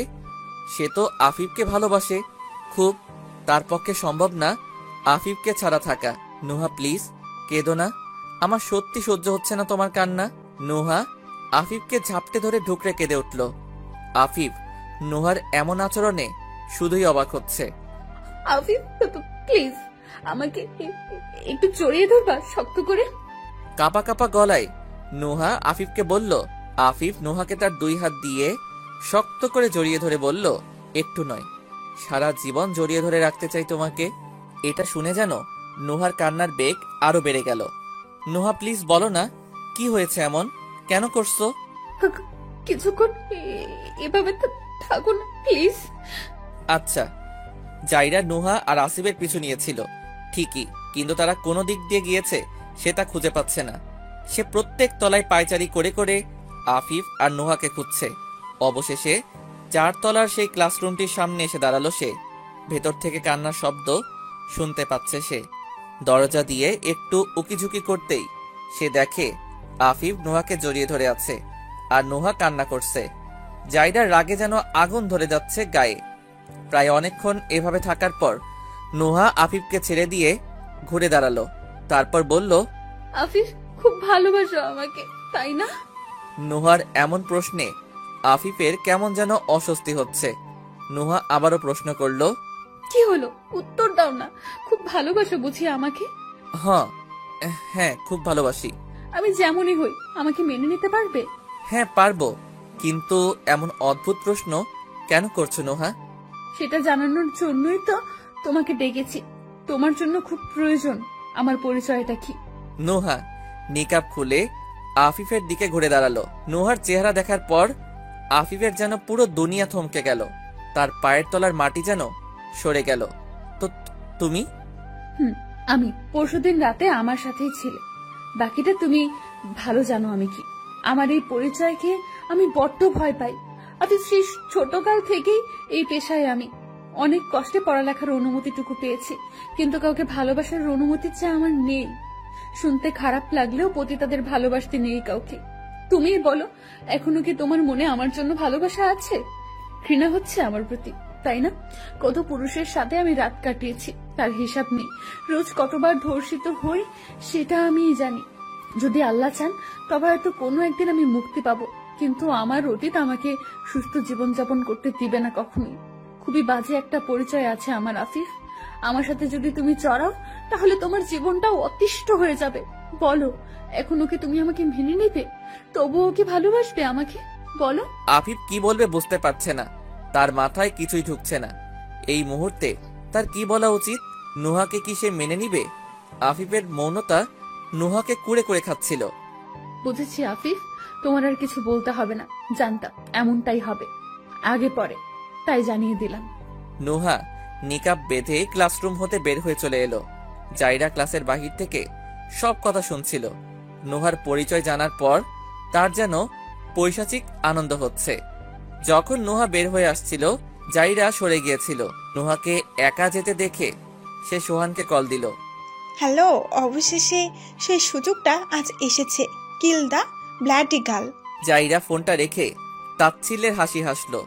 নুহা আর অনিমা গেট হতে বের হলো। নুহা যেই না রিক্সা খুঁজতে যাবে, একটি কার এসে তাকে তুলে নিল জোর করে। সে যেই না চিৎকার করতে যাবে, তার মুখে রুমাল চেপে ধরা হলো। নুহা জ্ঞান হারালো। আফিফ তখনও ক্লাসরুমে নির্বাক দাঁড়িয়েছিল। জাইরা তালি দিতে দিতে ক্লাসরুমে ঢুকলো, সেই সাথে তাচ্ছিল্যের হাসি হাসলো। সত্যি আফিফ, তুমি ঠিকই বলেছিলে, আমি ওর মতো হতে পারবো না, কারণ আমি যেমনই হই পতিতা তো নয়। কথাটি শোনা মাত্রই আফিফের রাগ চেপে গেল। সে জাইরার গলা চেপে তাকে দেওয়ালের সাথে চেপে ধরল। আরেকবার এই কথাটি বলে দেখিস, ও যেমনই হোক তোর থেকে ভালোই আছে। Afif, leave me. Just shut up. I can't breathe. Afif জাইরার গলা ছেড়ে দিল। জাইরা কাশছে। কেমন আছে ওই মেয়ের মধ্যে? হ্যাঁ, ওই সস্তা মেয়েটা কি জাদু করেছে তোমাকে? জাইরা খারাপ কিছু করে ফেলবো কিন্তু আমি। Shut up. জাইরা অট্ট হাসিতে ফেটে পড়ল। তুমি আর খারাপ কি করবে? খারাপ কিছু হবে ঠিকই, কিন্তু ওই মেয়েটার সাথে। ওকে আজকে নিজের হাতে খুন করব আমি। তুমি শুধু আমার আর আমারই। ওই মেয়ের আজকে শেষ দিন, দেখে নিও। আফিফ আবারও জাইরার গলা চেপে ধরল।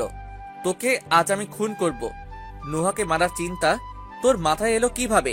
ওর কিছু হলে তোকে আমি জিন্দা মাটিতে পুঁতে দেব কিন্তু। তখনই আফিফের ফোনটা বেজে উঠল। আফিফ জাইরাকে ছেড়ে দিয়ে ফোনটা কানে তুলে নিল। রাফির কল। ব্রো, কোথায় তুই? আমি ভার্সিটিতেই আছি। ব্রো, নোহাকে কারা যেন তুলে নিয়ে গিয়েছে। ও শিট, আমি আসছি। জাইরা আবারও হাসতে হাসতে বলল, যাও যাও, তোমার পতিতাকে বাঁচাও। আফিফ এই কথাটি শোনা মাত্রই জাইরাকে সজোরে একটি থাপ্পড় দিল। নুহা কোথায়? আমি জানি না। জাইরা প্লিজ, নুহা কোথায় বলো।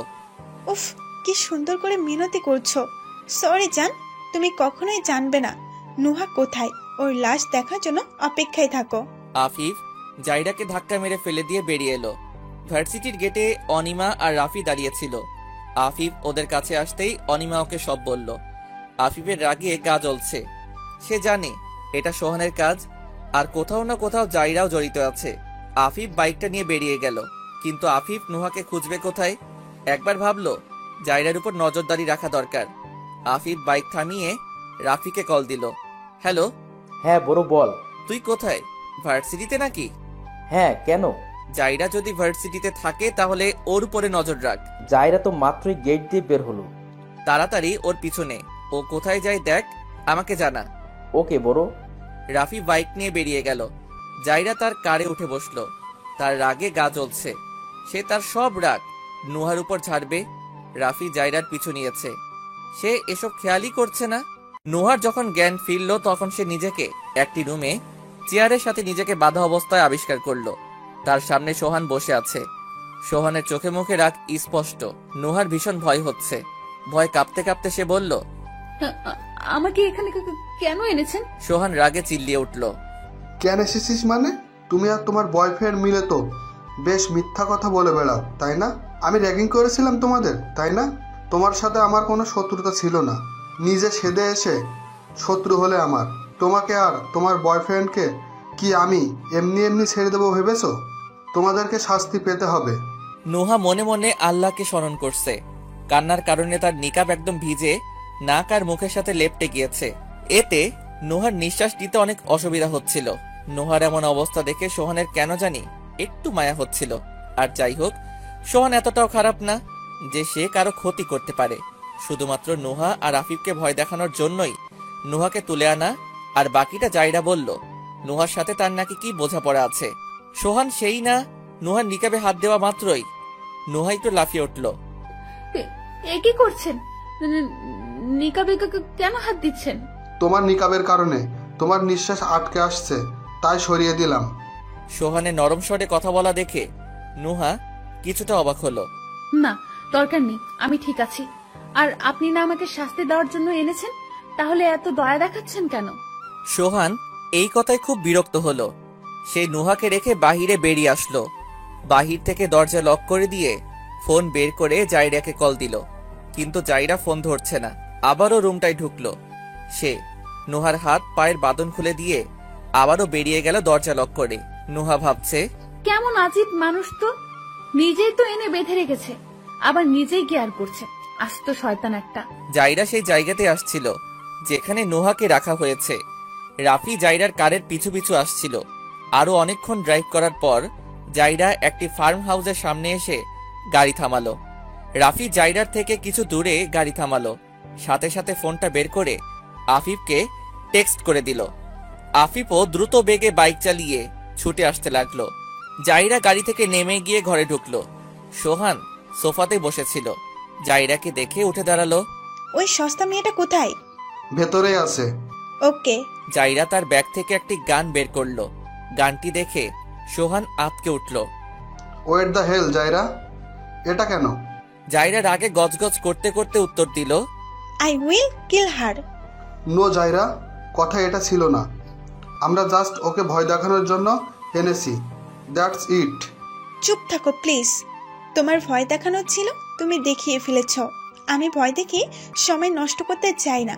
ওই মেয়ে যদি থাকে তাহলে আমি কখনোই আফিফকে পাবো না। ওই মেয়েকে তো মরতেই হবে। নো জাইরা, আমি তোমাকে এমন কিছু করতে দেব না। জাইরা সোহানের কথায় কান্না দিয়ে হুড়মুড়িয়ে সেই রুমটিতে ঢুকে পড়ল। জাইরার পিছে পিছে সোহানও ঢুকলো। নুহা তখন নিকাব খুলে ভালোভাবে নিঃশ্বাস নিচ্ছিল। জাইরা আর সোহান ঢুকেই নুহাকে এই অবস্থায় দেখে ফেলে। সোহান তো নুহার সেই মায়াময় মুখ দেখেই নুহাকে দেখে যে কেউই তার প্রেমে পড়তে বাধ্য।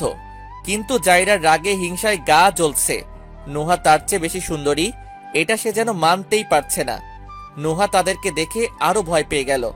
জাইরার হাতে গান দেখে সে আরো বেশি ভয় পাচ্ছিল। নুহা ভেবেই নিয়েছিল যে আজকে তার শেষ দিন। জাইরা নুহার দিকে গান পয়েন্ট করতেই সোহান এসে জাইরার সামনে দাঁড়ালো। নো জাইরা, আমি তোমাকে এটা করতে দেব না। সোহান, আমার সামনে থেকে সরো please, or I will shoot you too. Okay, shoot me, তারপরেও আমি ওর ক্ষতি করতে দেব না তোমাকে। নুহা চেয়ারে বসে নির্বাক হয়ে এসব দেখছে। সোহানের প্রতি যে তার এত রাগ হচ্ছিল, এই মুহূর্তে সোহানকে দেখে তা যেন নিমিষেই দূর হয়ে গেল। জাইরার রাগ যেন আরো বাড়ছে। ওই পতিতা মেয়ের জন্য নিজের জান দিতেও রাজি হয়ে গেল। কেমন জাদু করেছে মেয়েটা তোমাদেরকে। প্রথমে আফিফ আর এখন তুমি। জাইরা রাগে নুহার দিকে গান পয়েন্ট করে শুট করে দিল। নুহা দুহাত দিয়ে নিজের কান চেপে ধরল। কিছুক্ষণ পর চোখ খুলে দেখল সোহান এক হাত দিয়ে জাইরার গানটা উঁচিয়ে রেখেছে। সোহান এক ধাক্কা দিয়ে নিচে ফেলে দিয়ে নুহার হাত ধরে তাকে টেনে বের করে দিল। তারপর মাটি থেকে গানটি নিয়ে জাইরাকে সেই রুমে বাহির থেকে লক করে দিল। সেই মুহূর্তেই আফিফ আর রাফি গানের আওয়াজে ফার্ম হাউসের ভেতরে ঢুকলো। ঢুকে দেখলো নুহা সোফায় বসে আছে আর সোহানের হাতে গান। আফিফের তা দেখে মাথা খারাপ হয়ে যায়। সে সোহানের কলার চেপে ধরে তাকে যেই না ঘুষি দিতে যাবে, নুহা আফিফকে আটকালো। আফিফ ছাড়ো ওকে, সোহান কিছুই করেনি, ছাড়ো। উল্টা আমাকে জাইরার হাত থেকে বাঁচিয়েছে। আফিফ, লিভ হিম। নুহার কথা শুনে আফিফ সোহানকে ছেড়ে দিল। সোহান বিষয়টা স্বাভাবিকভাবেই নিল। আফিফ সোহানকে জড়িয়ে ধরল হঠাৎ। আই এম সরি, থ্যাঙ্কস রে আমার নুহাকে বাঁচানোর জন্য। সোহানও আফিফকে জড়িয়ে ধরে সান্ত্বনা দিল। আফিফ সোহানকে ছেড়ে দিয়ে হুট করে নুহাকে জড়িয়ে ধরল। নুহা একটু লজ্জা পেল। Sorry Nuha, I am so sorry, please মাফ করে দাও আমাকে। খুব ভালোবাসি তোমাকে, তোমাকে মেনে নিতে আমার কোনো আপত্তি নেই। প্লিজ আমাকে ছেড়ে যেও না। আফিফের কথা শুনে নুহার দু চোখ ভরে আসে। সেও আফিফকে জড়িয়ে ধরে। হঠাৎ জাইরার চেঁচামেচিতে তাদের ঘোর কাটল। সোহান আর রাফি তাদের দিকে তাকিয়ে মুচকে মুচকে হাসছিল। আফিফ আর নুহা কেমন যেন লজ্জায় পড়ে গেল। জাইরা তখনও দরজা ধাক্কাচ্ছে আর চিৎকার করেই যাচ্ছে। সোহান গিয়ে দরজা খুলতেই জাইরা বের হয়ে তার কলার চেপে ধরল। সোহান রাগের মাথায় এক থাপ্পড় দিল জাইরাকে। তারপর তাকে টানতে টানতে নিয়ে বের হয়ে গেল। তাদের পিছে পিছে আফিফ, নুহা আর রাফিও বের হলো। সোহান জাইরাকে তার কারে নিয়ে বসে ড্রাইভ করে চলে গেল। রাফি তার বাইক নিয়ে রওনা হলো আর আফিফ নুহাকে বাইকে করে নিয়ে নুহাকে নিয়ে বেরিয়ে গেল। মাঝপথে বাইকটি হঠাৎ বন্ধ হয়ে গেল। নুহার আজকে ঝামেলায় পড়ে বাসায় ফিরতে খুব লেট হচ্ছিল। এটা কি হলো? বাইক থামলো কেন? আরে আমি থামাইনি, নিজে নিজেই থেমে গিয়েছে। তো স্টার্ট দাও কেন? হবে না স্টার্ট। কেন স্টার্ট হবে না? উফ, এমনিতেই আমার লেট হয়ে যাচ্ছে। দেখি স্টার্ট করো যেমনে পারো। আরে বললাম তো হবে না। কেন হবে না আজিব? তুমি আমাকে জড়িয়ে ধরে না বসলে স্টার্ট হবে না। হঠাৎ এই কথাটি শুনে নুহা অনেকটা লজ্জা পেল আর আফিফ মুচকি মুচকি হাসছে। আফিফ প্লিজ, ফাজলামো করো না, মামুনি খুব বকবে, প্লিজ। তুমি জড়িয়ে না ধরা অবধি বাইক এখান থেকে এক চুলও নড়বে না। বাড়াবাড়ি হচ্ছে কিন্তু, প্লিজ চলো না, আমি বকুনি খাবো তো। এটা তুমি ডিসাইড করো, জড়িয়ে ধরবা নাকি বকুনি খাবা। নুহা অজ্ঞতা বাধ্য হয়ে আফিফের পেট জড়িয়ে ধরল। আফিফ খুশিতে গদগদ করতে করতে বলছে, আরো ভালো করে ধরো। নুহা এবার বিরক্ত হয়ে একদম শক্ত করে চেপে ধরল। হ্যাঁ, এবার ঠিক আছে। লাভ ইউ বউ। আফিফ বাইক স্টার্ট দিল। বিকেল গড়িয়ে প্রায় সন্ধ্যার কাছাকাছি। আফিফ নুহাকে মোড়ে নামিয়ে দিল। একেবারে ঘর পর্যন্ত নামিয়ে দিয়ে আসি। না না, মামুনি দেখলে কপালে খারাপই আছে। আমার তো প্রেম ভালোবাসার অনুমতি নেই। যদি জানে আমি প্রেম করছি তবে অনেক সমস্যায় পড়ব। আচ্ছা, তা না হয় বুঝলাম। তাহলে এক কাজ করা যায়, আমি রাতে আসবো। মানে পরশুর মতো। নুহা এই কথাটিতে একটু বিব্রত বোধ করল। নিমিষেই তার মুখ কালো হয়ে গেল। আফিফ নুহার এক হাত নিজের হাতে নিয়ে বলল, আমি জানি তুমি কি ভাবছো, তবে আই প্রমিস নুহা, আজকের পর থেকে তোমার আর কোনো অন্য পুরুষের সাথে রাত কাটাতে হবে না। তোমাকে আর ধর্ষিত হতে হবে না, আমি সেই ব্যবস্থা করে দেব। আর তুমি তো সারাদিনই চোখের সামনে থাকবাই, কিন্তু তোমাকে ছাড়া আমার এক মুহূর্ত কাটে না।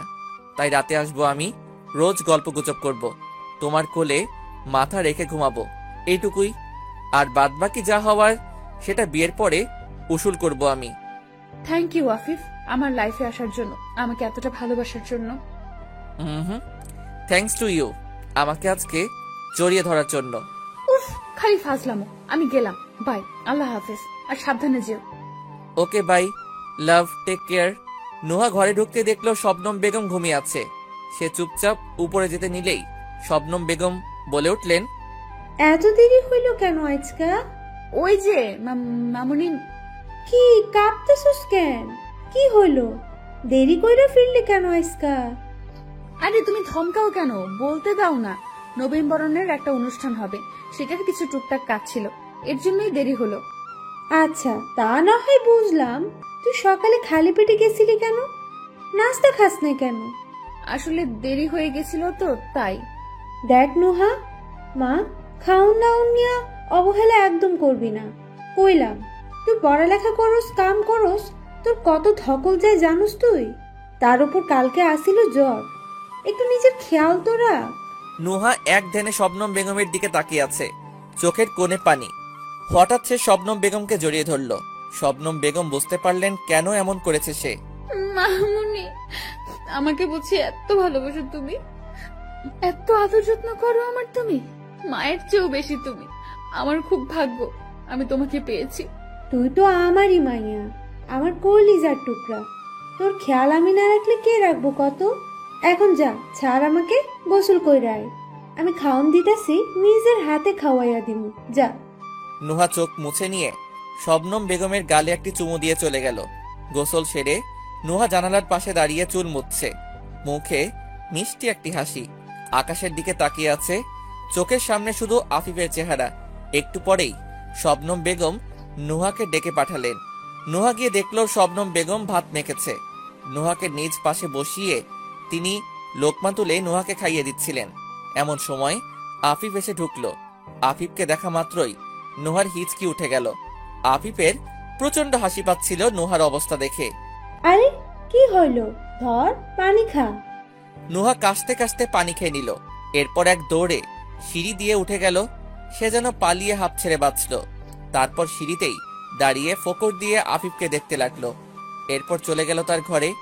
শবনম বেগম আফিফকে বসতে বলে হাত ধুতে চলে গেলেন, আর আফিফ সোফায় বসে চারপাশ দেখতে লাগলো।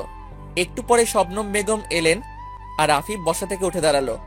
জি, দাঁড়াতে হইব না, আপনি বসেন। আচ্ছা। আফিফ আবার বসে পড়ল।